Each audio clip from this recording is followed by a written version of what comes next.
Here we got a 1950 Merc with a 350Z CZ4 crate engine, turbo 400 trans, Edelbrock 4-barrel, rag and pinion steering, Goat Pontiac frame, Goat Posi traction rear end, dual exhaust, glassback mufflers, electric doors, trunk locks, tinted power windows, French in front here. Lights, man, this guy's 64 Ford Galaxy gas, and you're talking, this is like major work here. 64 Mercury gauge cluster, 49 Plymouth bumpers, 54 Pontiac Sky Teeth grill. See, if you got a lot of parts left over, but then you got to make them work together. This thing looks like it's factory, you know. Put this together like that. Amazing. So, an individual could do more than the corporate yo-yos in the car department.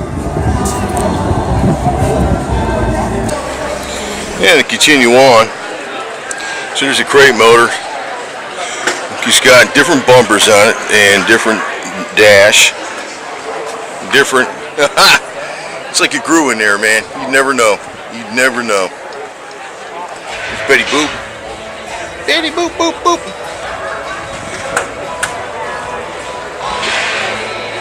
Shit, man. So you just looking at this car, if you didn't know how many different things were done to it, custom touches. I mean, some are obvious, but some are not obvious. Different bumpers, well, French lights, of course, front and rear. Different dash. Totally different rear, transmission, motor. But they're different brands, you know. It all works together. Of course, your baby moons with your chrome reverse.